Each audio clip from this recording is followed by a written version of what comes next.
Flutter CTO survey interviews, powered by LeanCode. Let's build great apps together.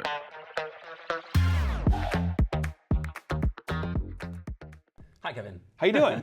Great. Thank you for having us, and thank you for finding the time before our Good I/O, which kicks off tomorrow.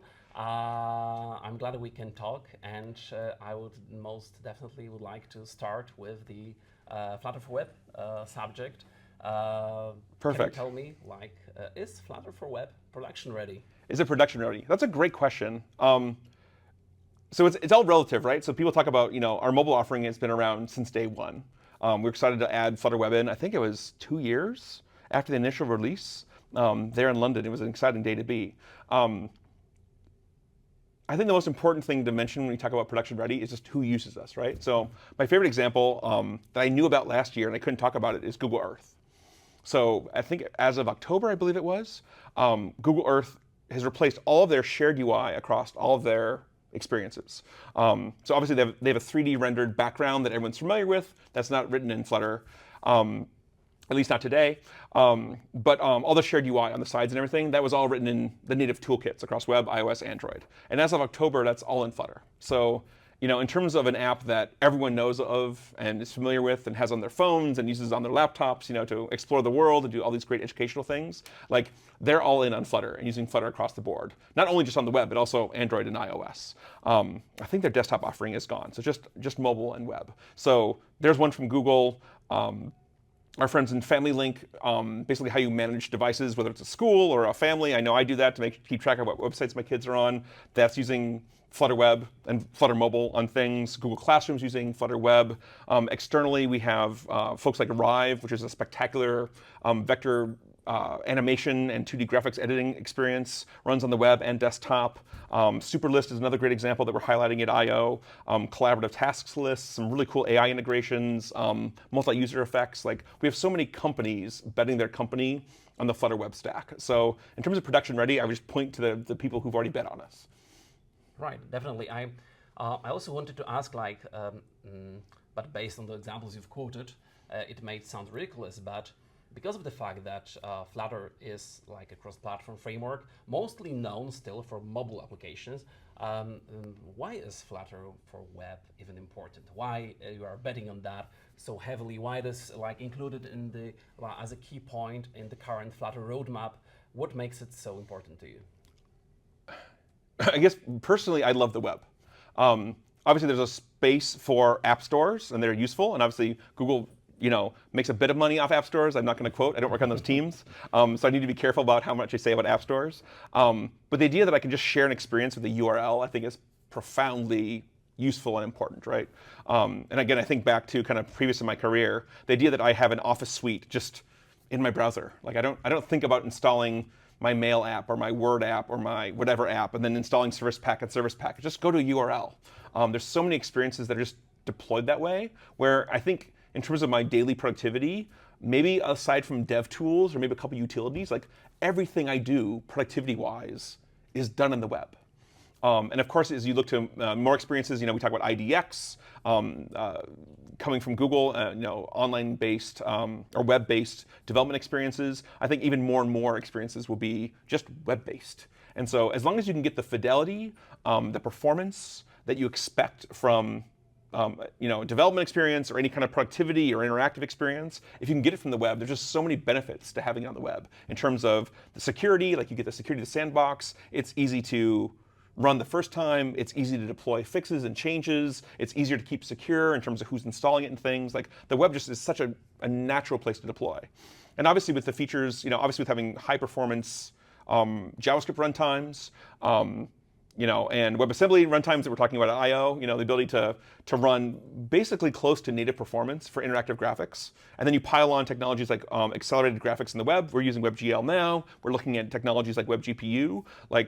Of course, there will probably always be a little bit of a delta what you can do in a browser versus just a native installed app. But if the difference is 10 or 20%, and you get all those benefits of portability, of security, of immediacy, manageability, it makes just so much sense for us to target the web. Of course, the web is the major interface for everything that is super accessible, instant, etc. So that's for sure. Right. At LeanCode, we often say that under-promise, over-deliver. And I feel like when it comes to mobile applications, the Flutter, I feel confident when I recommend Flutter because it can does its job smoothly in like 99% of cases. However, I feel like it would be an overpromise in terms of the web. So not all use cases are totally suitable for Flutter for web. Do you agree with that? And what perhaps are the best cases for considering Flutter for web? That's a great question. I think it's important to keep in mind that the core like document-based web is not quite as old as I am, but pretty close. I mean, I think we're pushing 40 years, 35 years. I think I still vaguely remember in high school, and this is in the 1990s, looking at something in Gopher. But like, web technology, 25, 30 years old at least, mature. And so around indexability, loading fast, rendering, doing document-based content, Wikipedia is probably the most obvious example. Like, it's really hard to beat that stack. And if you think about accessibility and printing and indexing, I brought up fast load time, like it's just been optimized for so long around document-based content. And generally the way I talk about it, and I think our team talks about it, is sites versus apps. So if you think about a website, and I think it's important to bring up like, and I've said this in a few talks already, and I'll say it again at I/O. Flutter.dev, Dart.dev, Pub.dev. These are the main properties that we own as the Flutter team. They're all HTML, JavaScript, CSS, and unapologetically so. Like that's by far the best technology. So I'd never go to someone who has content similar to those, like your landing page, your marketing page, your developer documentation, those things. I would never say do that in Flutter Web. Like HTML is just such a good solution. It'd be like saying take a helicopter to go to the bagel shop. Like there's, ride your bike, walk, it's a much better way to do things. At the same time, again, looking at our team, if you look at the Flutter developer tools, right? Which again is an experience that people want, highly complex, looking at really rich, complex data about the layout of the entire Flutter app. We looked at native tools, we looked at plugging into the IDEs, their frameworks. It turned out the web was the perfect solution there. VS Code, you can embed it in an iframe, you can just open it in a web browser, and in terms of being able to handle a rich experience, rich nonlinear, I'm going between tabs, I'm doing timeline views, I'm integrating, native HTML components in terms of kind of the timeline view, the performance view we have. The web is just a slam dunk. And so if you think about site content where it's linear, mostly navigation, mostly links, mostly text, of course HTML is a great solution. It'll be hard to imagine a solution that's better there, right? But where we're really focusing for Flutter Web is things that aren't that. So if you're doing, if it's highly interactive, if it's nonlinear, it's much more than text. There's lots of user state in terms of how you're interacting with things. Flutter Web is a great solution. And of course, there's a couple the caveats I bring up that I think are, very realistic. It takes a little bit longer to load because we're loading a custom rendering engine on the web. And even at that point, I want to bring up a couple things. One is, so if you're like talking about like, Twitch, I want to buy something or I want to open a quick web page, and look at something for 10 seconds, it is a little annoying to have 1 or 2 second load time, right? But if you're going to sit in your email or in a document and be productive for minutes and hours, or maybe you leave it open days at a time, a few second load time is fine. I mean, even if you open up Gmail, which is a relatively straightforward kind of traditional HTML rich experience, even Gmail has a splash screen when it loads up. And so our claim is, startup time isn't that big a deal there. It matters. We really care about making it faster. We're doing a bunch of work to make it faster, but it's not that big a limitation. And the other big thing is indexability, the ability for a search engine to go in and index the content. And that comes down fundamentally to the technology we're using to render. We're not using traditional DOM. We're using accelerated graphics with WebGL. Now, the benefit of doing accelerated graphics WebGL is we get away from these issues, other frameworks, which will remain unnamed, that use the native toolkit and try to glue things together. You get pixel identical behavior performance on Android, on iOS, on the web. Like I have done a number of demos where I do a full screen web experience and demo, and people think I'm showing them a desktop application, or on the phone using a PWA, and people think I'm showing them a native application, and it's Chrome the whole time. So having that complete pixel identical rendering, fidelity, user experience, and hopefully for performance with things like with Webassembly, we think we'll get there. It's really for experiences that you don't necessarily care about indexing. Like I don't want the search engine indexing my bank account or my 2D vector graphics drawings or my Gmail. Like these kinds of experiences, you don't care about indexing. So maybe you have a landing page or a marketing page for your 2D graphics app or your 3D maps or your educational software. But when a teacher's in there grading things, you don't care about indexing that content or the user's interactive experience, whether they're designing or learning or exploring. That's not the kind of content you want indexed. So for the moment, it's something that we care about, and we're actively doing research now to improve indexing. But we found where people that are most happy with Flutter Web and getting the most benefit from it is often in contexts where indexing isn't that important. So if you want to have an app-based business and have a landing page and a marketing page and maybe some help documentation, of course do that in HTML. And that's the beautiful thing. Like linking between a Flutter Web experience and an HTML experience is just a link, and you can navigate back. So we're happy to hear the feedback about always improving our performance and our load time. We care about that. We are doing research to see if we can improve indexing. It's tricky because indexing is basically based on HTML elements, which we generally don't use, but there's some stuff we can do there. But even given those two caveats, we'll still see people super excited with the fidelity, the performance, the consistency, and just the velocity you can do development when you're using Flutter Web. Okay, I think you've mentioned a couple of important factors here like this. So the keyword would be productivity. So if somebody is operating in that specific tab and operating within a specific app for some time, doing some tasks and operating within some system, then the Flutter for Web could be the proper solution, right? Right. Because of all the benefits you've mentioned before. Right, and you don't, if you're quickly looking up things on Wikipedia, you want that to load in half a second. But if you're going to sit and experience for minutes, hours, days, you probably maybe can tolerate 2 or 3 seconds. I'd love it to be 0, but I think there's a balance there to consider. Right. Yeah. But I think honestly, this loading time is totally acceptable right now. This indexing part is something that is indeed missing from and for its reason, right? As you've mentioned. And I'm just wondering, what about some hybrid cases for the things like, let's give an example of LinkedIn or Uber, where indeed the vast majority of what we are doing is within the app, so it's not indexed anyhow, but still some part of the system is indexable. Like if you're looking for specific names, Googling them, right. Then you can find a specific name. You cannot find the content posts, for example, of that particular person, but you can find the profile. So there is a need on the market for hybrid solutions. And so right now, also from your perspective, how it, what's your take on that, right? Sure. Well, and obviously the first thing is, just by the nature of the web, and I see our apps all the time where people have, some, example.com, and then they have app.example.com. And being able to link between those two things or help.example.com. So being able to segment your application is just the nature of the web and how easy it is to link back and forth between different kinds of content is great. But even beyond that, and this is a feature we announced in 2023 at I/O, is content embedding. And so we had a great example using Angular, our friends in the Angular team here at Google, the ability to embed a Flutter Web experience. We've always been able to do an iframe. Again, this is the beauty of the web. You can compose things.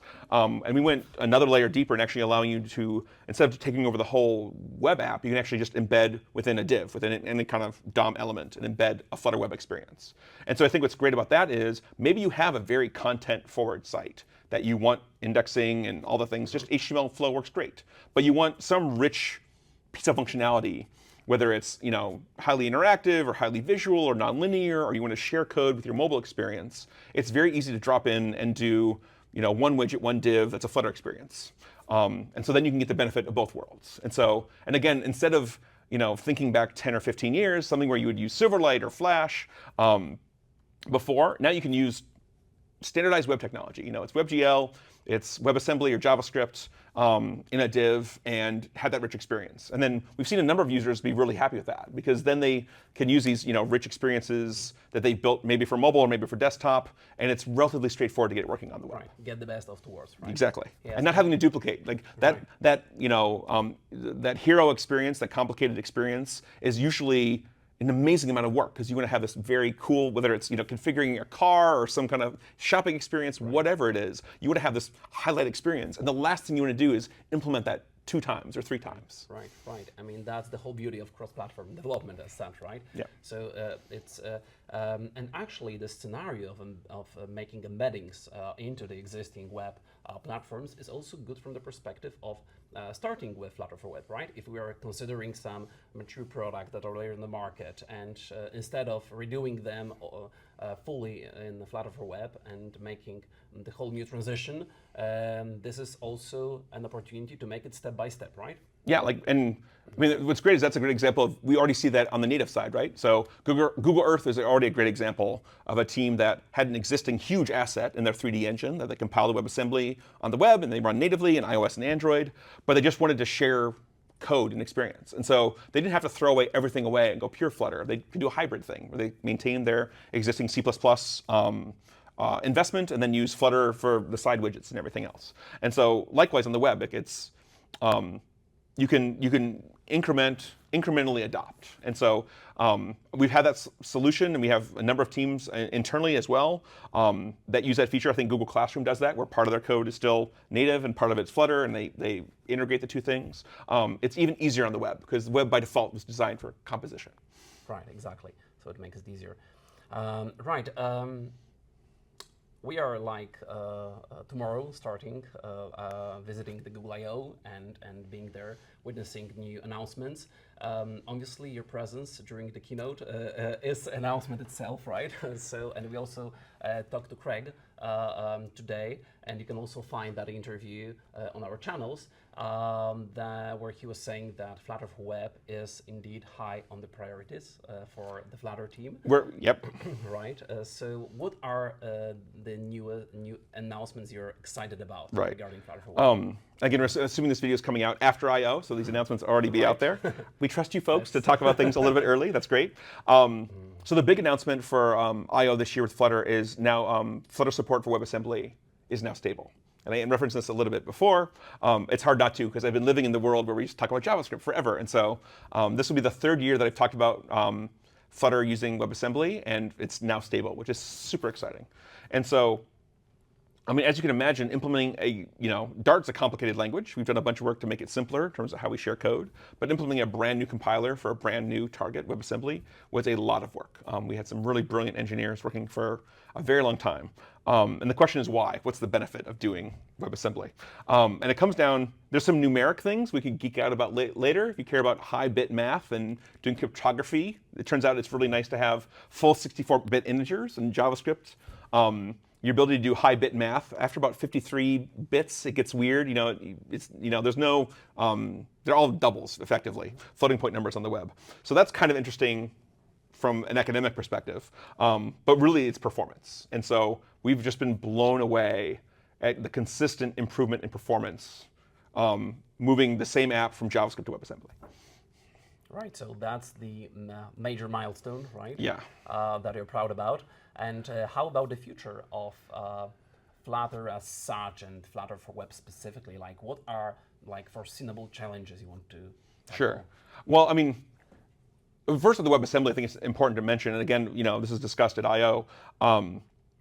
We're generally seeing, so I took, we have this Wondrous app that what's really exciting about the Wondrous app, we contracted out with a vendor to build it for us, and it existed as a showcase of native performance. Like, it was never intended to run the web.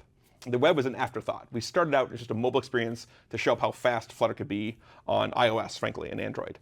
And it highlighted Impeller, which is something else we're talking about at I/O, is Impeller coming to Android. And so we got it running on the web, and we can measure frame times. You can run a little demo on it. And the frame times on native versus JavaScript is about 4 times slower. So depending on how much headroom you have, it might have been okay. There's some places where you can see jank. Moving to WebAssembly, we cut the delta in half. And so instead of being 4 times slower, it's just half as slow, and sometimes even better.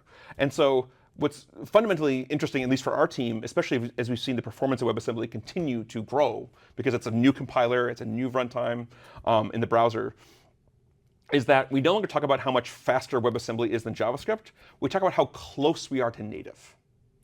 And it's getting to the point where in some cases we even talk about percentages. And so the idea that performance is this limiting factor. I mean, obviously, there's a stickiness of installed apps, and there's many reasons to want to do a natively installed app.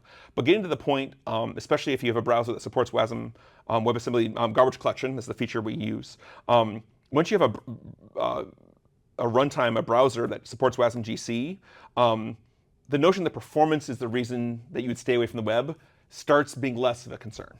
There might be other reasons why you want to have a native app, but we'd like to get to the world where performance is not one of them. Like, you should get within a rounding error of native performance, and that's really where we're starting to see it. And it's not, and something else just to add on, it's not that just that WASM or WebAssembly is faster than JavaScript, it's consistently faster. So at the 99th percentile, if you're looking at how slow and fast your frames are, at the 50th percentile, it's maybe twice as fast. At the 99th percentile, it's 4 times as fast. And so where JavaScript gets really slow on like complicated build methods and things in Flutter, WASM is really consistent across the board. And so just the fact that you can trust that your performance will be great, that you can either make your experience richer or maybe just target lower end devices still on the web is really spectacular. So, and as you ask, kind of looking forward on the web, we want to make sure that we continue to improve our WebAssembly support and working with standards bodies as new features and new kind of platform features come along in WebAssembly, tracking those, make sure we just have great support there. We're doing a bunch of work to just improve our overall rendering stack and making sure we handle things like, there's just a bunch of funky security things in the web. So if anyone has experience with web, cores, cross-site scripting and cross-site issues are very tricky. So making sure that we just have better defaults and do a better job handling network images coming from different domains. Continue to look at performance a lot. Continue to look at accessibility a lot. We have some small experiments looking at indexing. No promises there, but something we're investigating. We think there might be some options that will work for some apps. And then, what was the other one? Just give me a second to think. Indexing was a big one. And we're also starting work on the JavaScript side on hot reload, which is still kind of in the experimental stage. We think we can do it. It's actually, what's interesting is where you can get amazing performance with WebAssembly. Part of the reason you can get such amazing performance with WebAssembly is that it's very locked down. Like it's much more like a traditional compilation target. Where with JavaScript, you can change the prototype. There's much more flexibility. It turns out we still need the flexibility of JavaScript, we're pretty sure, to do things like hot reload. Because we actually can change objects at runtime, change types at runtime. Just a lot more flexibility. So there's a bunch of folks in Seattle, the Seattle office that I sit with, looking at doing hot reload. So again, on both indexing and hot reload, I have no promises kind of for this calendar year. Just know that we have smart people working on those two things. And then another big thing that we're just kind of looking at in the ecosystem is, in order to support WebAssembly, packages that use web features across our whole ecosystem, there's some upgrading and some migration that they'll have to do. We actually had to change the entire way we do interoperability with JavaScript to enable WebAssembly, just because the nature of how JavaScript works and having a much standard type system that's required for WebAssembly. So I think I'll spend, hopefully, not too much time this year, but a bit of time working with our ecosystem to make sure that packages and plugins are upgraded so that people can take advantage of WebAssembly. Okay, great. I think it's also very beneficial that with the growing adoption of WASM in the browsers, like your friend is your trend, right? So, I hope so. So it will be the Flutter for Web will be more powerful, right? With that, so that we as the users also on that end can expect more from the web and web apps in the future, right? Yep. There's a couple issues. There's one issue with Firefox, and then around how they do memory copying, and then there's an issue with Safari still working on their WASM GC implementation. Mm-hmm. So there's a WASM page. If you do flutter.dev/WASM, you can read the details. And at the bottom, there's links to the two issues. So if people want to politely go and do a +1 to request those issues get fixed. But we're optimistic that hopefully this calendar year, every major browser will have great WASM GC support. Right. That could be the request to all our viewers to please +1. Don't do me too. Be polite. Yeah. But it's right. good to track that progress. Yeah. Right. Of course. Right. Because it will be great for all of us. Okay, great. Thank you so much for introducing us to those news about WASM and what we can expect in the future. It sounds really exciting. It sounds like really as if the Flutter is becoming the cross-platform truly for for all interfaces. So we are glad to witness those news. Thank you for that. Thank you for the whole conversation as well. Thank you for having us here. Great, Kevin. Thank you again. You're so welcome. Right. Enjoy California. Yes, that's what we're gonna do the next few days. Thank you so much.